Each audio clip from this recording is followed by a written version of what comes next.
Assalamualaikum warahmatullahi ta'ala wabarakatuh. Bismillahirrahmanirrahim. Alhamdulillahi hamdan yardahu lidhatih. Wassalatu wassalamu ala sayyidi makhluqatih. Wa radiyallahu anis sahabati wal al wa atba'ihim min ahli syar'i wal hal. Wassalamu alaina wa ala ibadillahis salihin. Ukirukum ya ikhwani wa nafsi bi ikhlasin niyati lillahi tabaraka wa ta'ala. Akhlisu niyatikum wa athirul akhirata ala dunya. Seperti biasa saya mengingatkan kepada diri saya pribadi, kepada saudara-saudara saya sekalian untuk menghadirkan niat mencari ridha Allah subhanahu wa ta'ala dengan mendengarkan kajian ilmu agama. Kita melanjutkan kajian nahwu yang sudah kita mulai. Kita sampai kepada pembahasan mengenai i'rab.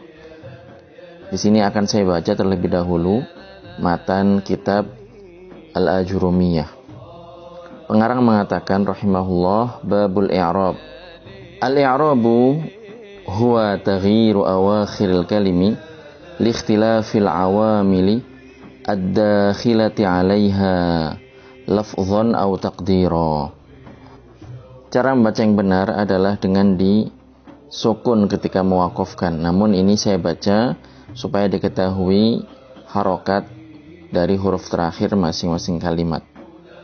Jadi saya ulang, wa aqsamuhu arba'atun raf'un wa nasbun wa khafdun wa jazmun.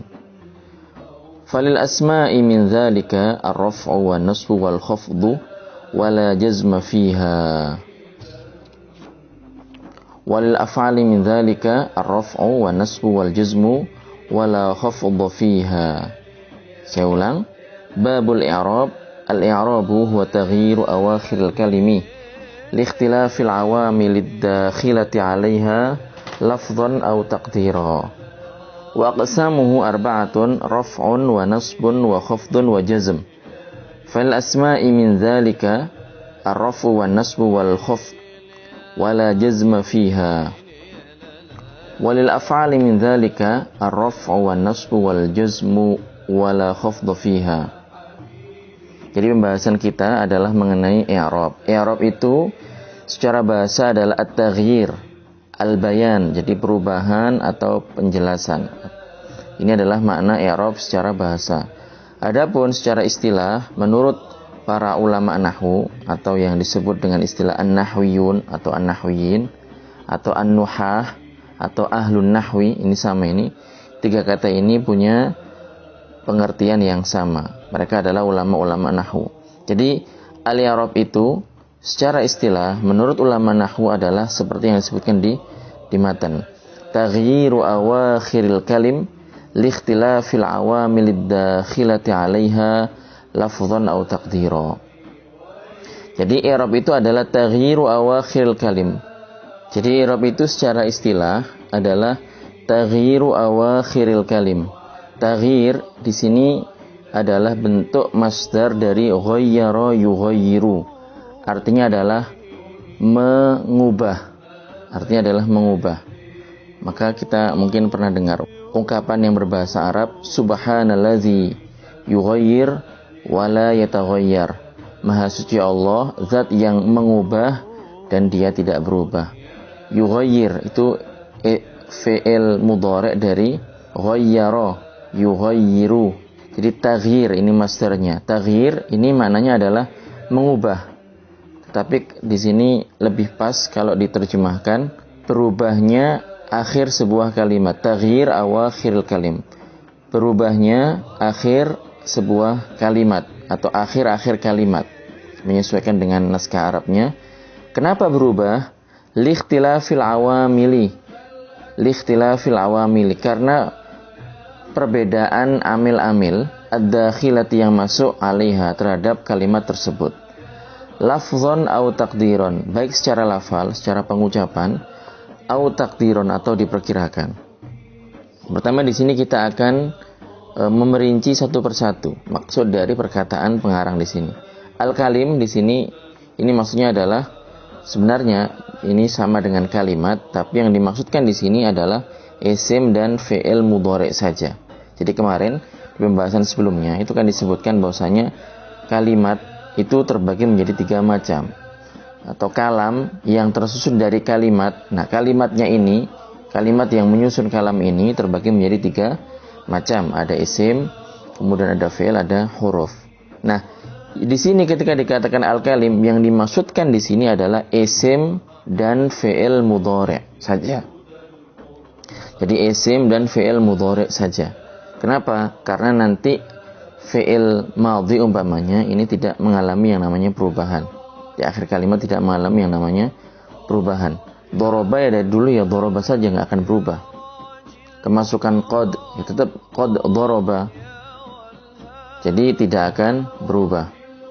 Kemasukan zaidun doroba tidak akan berubah. Jadi yang dimaksud dengan al-kalim di sini adalah isim dan fi'il mudhari'. Jadi sekali lagi ada fi'il yang tidak mengalami perubahan seperti fi'il madhi atau fi'lun madin. Jadi fi'il ini tidak mengalami yang namanya perubahan. Kemudian taghyir awakhiri al-kalimah atau taghyir awakhir al-kalim. Jadi yang dimaksud dengan perubahan di sini adalah perpindahan dari satu keadaan ke keadaan yang lain. Perpindahan dari rofa ke nasab, atau dari nasab ke rofa, dari nasab ke jer, dan seterusnya. Ini adalah disebut dengan i'rab. Disebut dengan i'rab, taghyir, perubahan yang seperti ini. Kita ambil contoh, kata Zaid. Zaid ini, ketika hanya Zaid saja, ini kan kita belum tahu apakah dibaca Zaidun, atau dibaca Zaidin, atau dibaca Zaidan.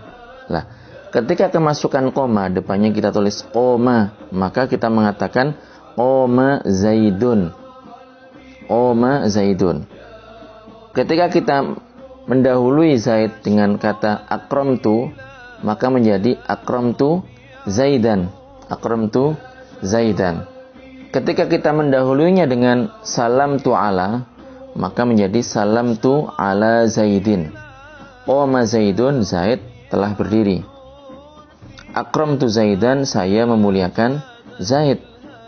Salamtu ala Zaidin, saya mengucapkan salam atas Zaid, dan seterusnya. Jadi ini Zaid ini dalam 3 contoh ini terakhir hurufnya ini berbeda-beda bunyinya. Yang pertama dibaca dhammah Zaidun, qama Zaidun. Yang kedua dibaca fathah Zaidan, akramtu Zaidan. Yang terakhir dibaca kasroh Zaidin, salamtu ala Zaidin. Perubahan yang seperti ini dari satu keadaan ke keadaan yang lain karena perbedaan amil yang masuk. Nah, tadi Zaid ini kan ketika berdiri sendiri kan masih belum jelas diharokati apa. Ketika masuk koma diharokati dhammah. Ketika masuk akramtu diharokati fathah.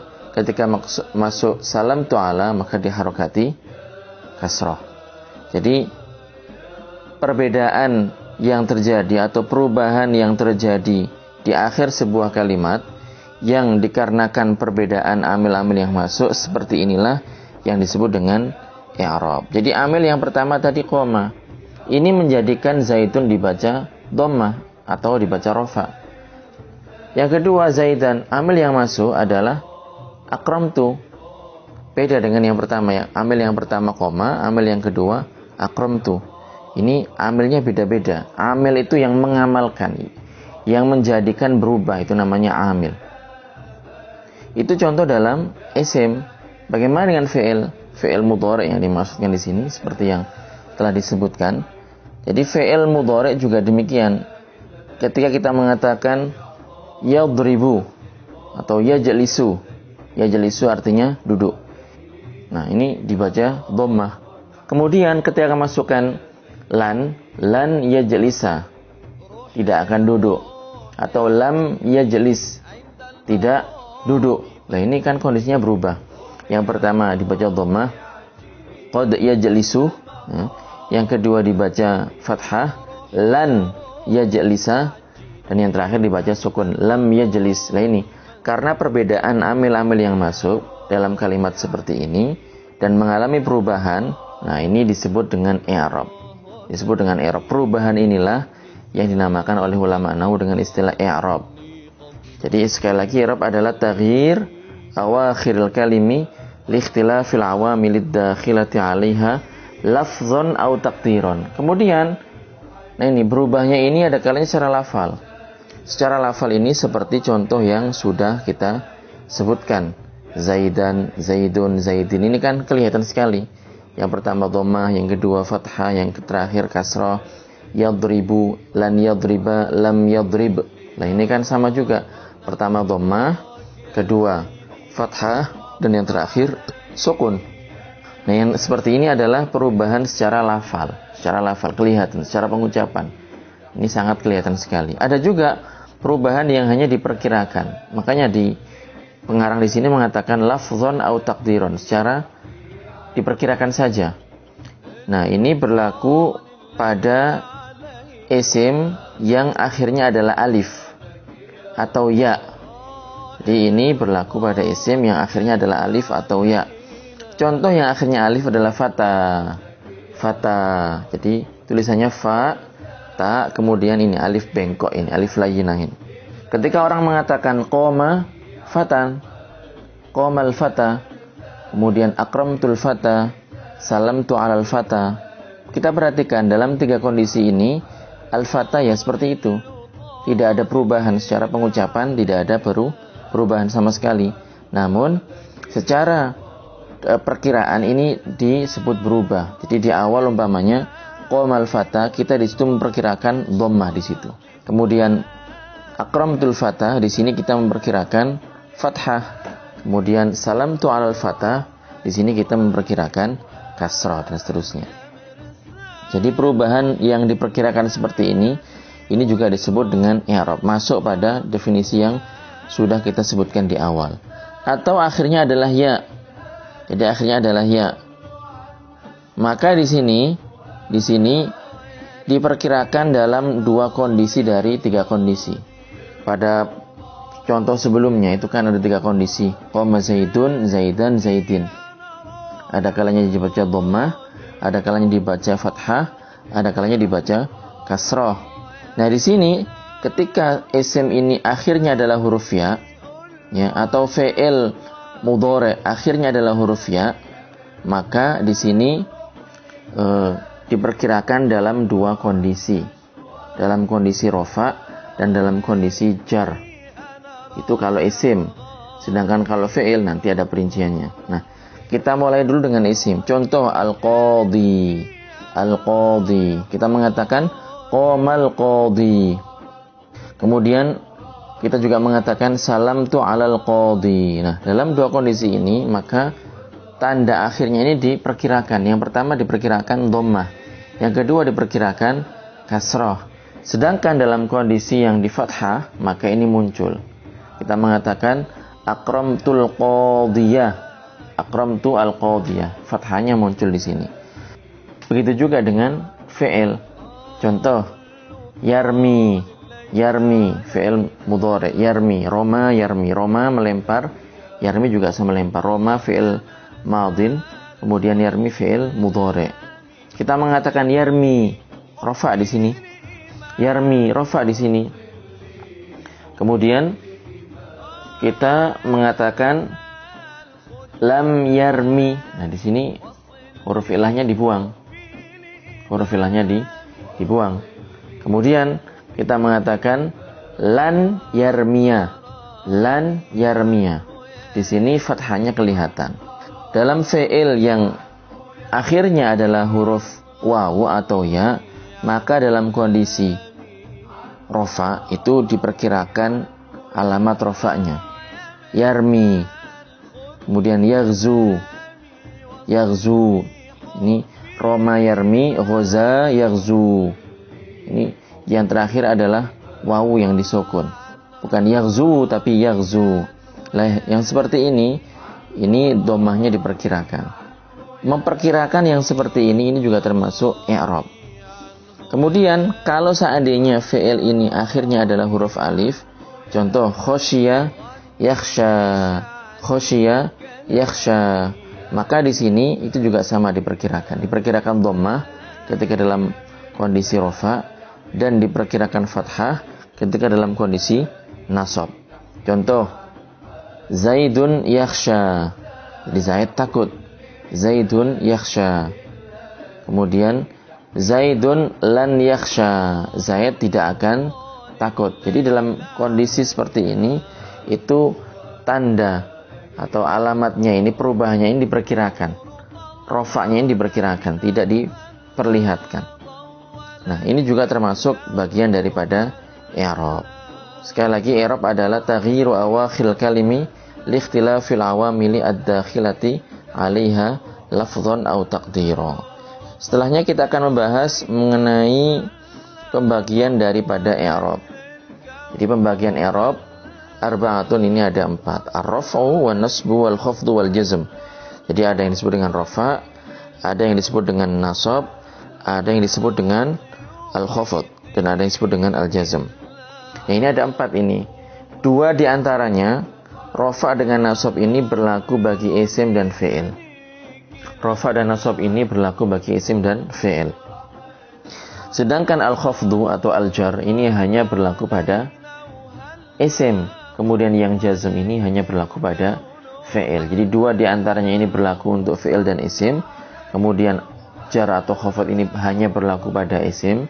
Kemudian jazm ini hanya berlaku pada fi'il. Dan sekali lagi, fi'il yang dimaksudkan di sini adalah fi'il mudhari'. Karena apa yang berubah akhirnya itu hanya fi'il mudhari'. Sedangkan fi'il madhi ini tidak berubah akhirnya, tetap seperti itu. Bagaimana dengan huruf? Huruf tidak masuk dalam pembahasan ini. Jadi dalam bahasa Arab itu yang sering diucapkan adalah orang sering mengatakan atau menyebutkan isim dan fi'il. Adapun huruf ini tidak terlalu banyak, tidak sebanyak isim dengan fi'il. Jadi di sini huruf ini tidak terkena yang namanya i'rab, selamanya tidak akan berubah. Fi ada dulu, fi seperti itu, nggak ada fiyu, fiya, fiyi gitu, nggak ada. Kecuali nanti ada pengecualiannya, itu bukan i'rab, tidak masuk bahasan ini. Ala juga seperti itu, tidak akan berubah. Tadi sudah saya sebutkan dan di sini dipertegas lagi oleh pengarang, falil asma'i min dzalika ar-raf'u wan nasbu wal khafdu wala jazma fiha. Jadi isim-isim ini dari 4 pembagian i'rab tersebut, maka dia terdapat yang rafa, terdapat yang nasab, terdapat yang khafd. Jazm tidak ada. Jadi nanti isim itu ada yang rafa, yaitu marfu dibaca rafa, ada yang mansub dibaca nasab, ada yang mahfud dibaca khafd, atau majrur dibaca jar. Ini sama ini. Wala jazma fiha, dan isim ini tidak ada sama sekali jazm di dalamnya. Tidak ada yang namanya jazm, tidak ada isim majzum, tidak ada. Karena yang berlaku bagi isim itu adalah jar, rafa, kemudian nasab, dan jar atau khafd ini khusus berlaku hanya untuk isim. Contoh yang rafa, qoma zaidun. Qoma zaidun. Jadi efek atau asar yang terjadi pada Zaid yang sekarang kondisinya dibaca dhammah ini disebut dengan rafa. Kemudian hukumnya adalah rafa di sini.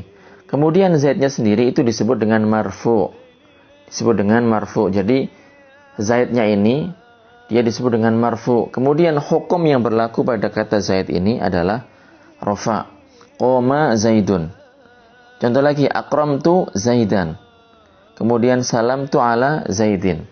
Jadi di sini Zaid ini berubah-ubah. Di awal dia hukumnya adalah rafa, dia marfu. Yang kedua hukumnya adalah nasab, dia adalah mansub. Dan yang ketiga yang terakhir untuk isim hukumnya adalah khafd atau jar, maka dia adalah majrur atau makhfud. Jadi ini mengenai i'rab yang berlaku pada isim. Bagaimana dengan fi'il? Nah, fi'il juga sama. Seperti tadi saya sebutkan, ada kalanya rafa, ada kalanya nasab, dan ada kalanya jazm. Dan yang khusus bagi fi'il ini adalah jazm.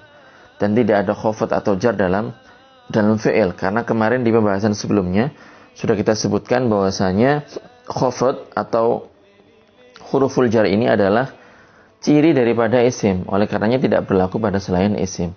Kalau itu berlaku pada suatu kalimat, maka kalimat tersebut adalah isim, bukan selainnya, bukan fi'il, bukan huruf. Jadi di sini fi'il mempunyai 3 bagian daripada i'rab. Yang pertama rafa, kemudian nasab, kemudian jazm. Orang ketika mengatakan yadribu, qad yadribu. Nah, yadribu di sini adalah rafa. Jadi asarnya, efeknya atau hukumnya adalah rafa. Kalimatnya atau fi'ilnya sendiri dia disebut dengan marfu. Lan yadriba. Di sini juga sama. hukumnya adalah nasab. Sedangkan fi'ilnya sendiri adalah mansub. Kemudian lam yadrib di sini hukumnya adalah jazm. Nah, kalimatnya sendiri disebut dengan majzum. Dan sekali lagi tidak ada khafad dalam fi'il. Jadi kesimpulannya adalah kalau kita melihat i'rab ini, ya, dilihat dari segi isimnya atau dari segi fi'ilnya, ini terbagi menjadi tiga macam. Jadi kesimpulannya adalah bahwasanya i'rab ini dilihat dari isim atau fi'ilnya ini terbagi menjadi tiga macam. Bagian yang pertama adalah yang berlaku pada isim dan fi'il. Apa itu? Rafa dan nasab. Contoh, Zaidun yaqumu. Nah, ini contohnya satu tapi sudah mencakup ini. Zaidun yaqumu. Kita perhatikan, Zaidun yaqumu sama-sama dibaca rafa, sama-sama marfu. Zaidun marfu, yaqumu juga marfu. Inna Zaidan lan yaquma. Nah, sama juga di sini hukumnya sama-sama nasab, sama-sama kalimatnya adalah mansub.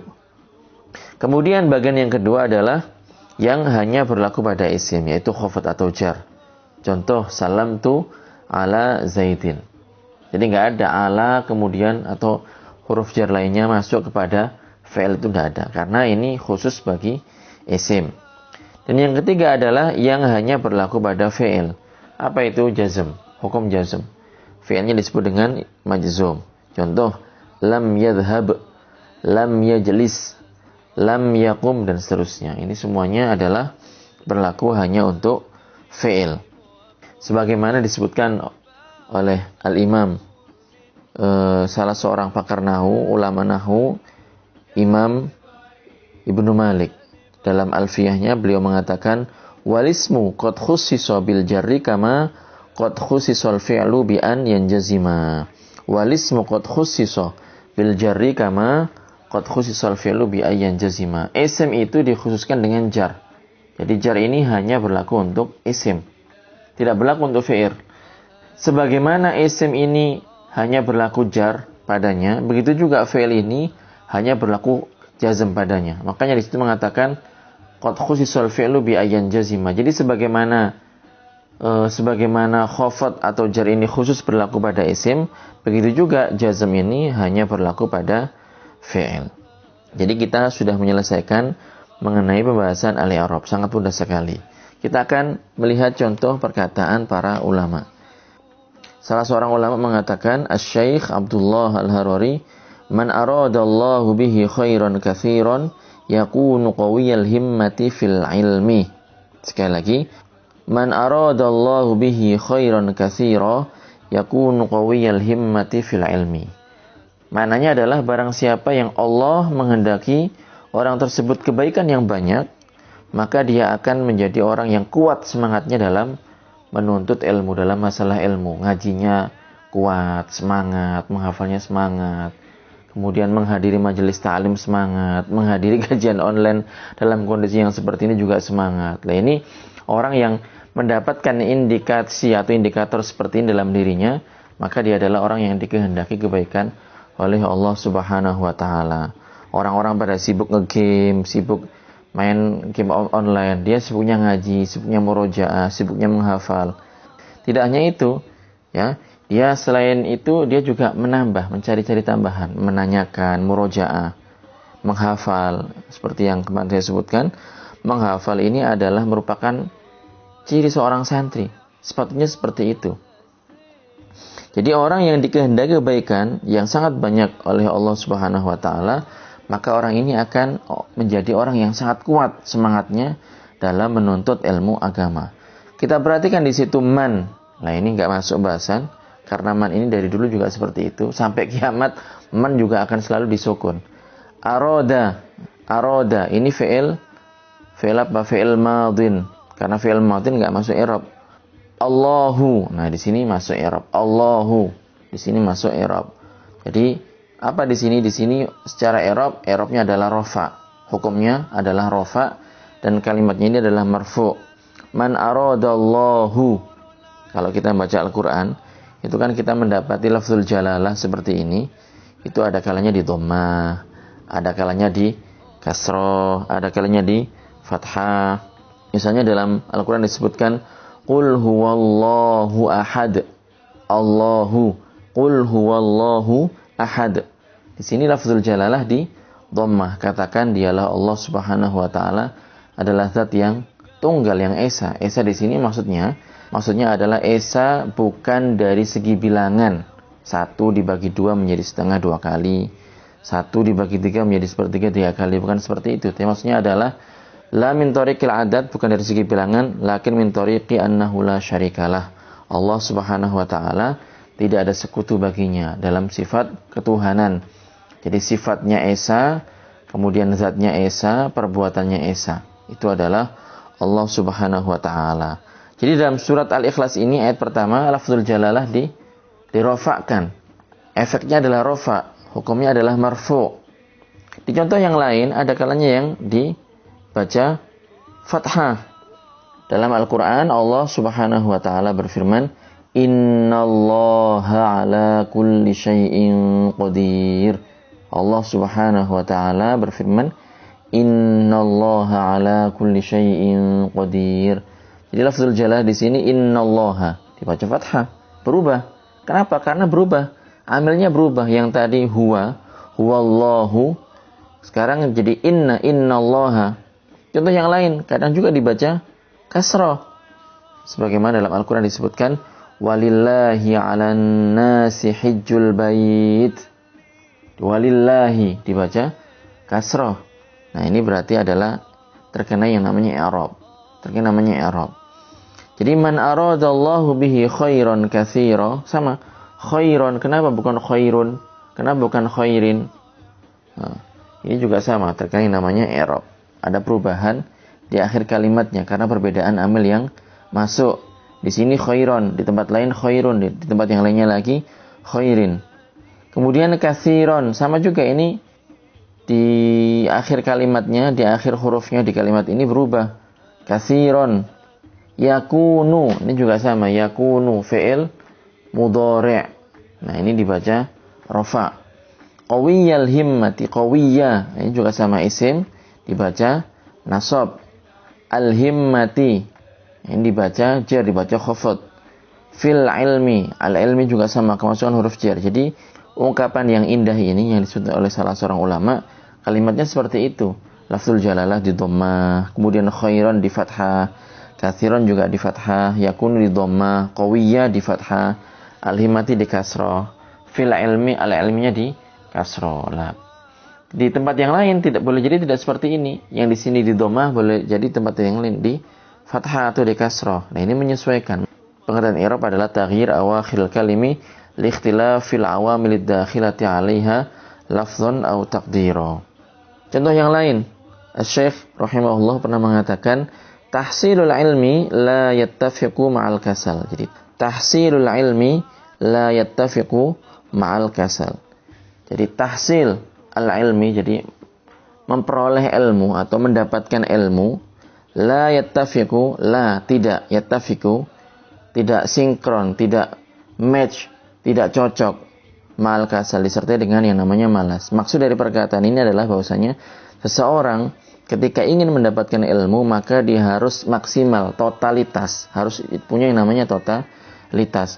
Para ulama mengatakan al-ilmu la yu'tika ba'dahu hatta tu'tiyahu kullaka. Yang maknanya adalah bahwasanya ilmu itu tidak akan memberikan engkau sebagian darinya sampai engkau memberikan kepadanya semua darimu. Jadi artinya adalah orang ketika menuntut ilmu itu harus totalitas.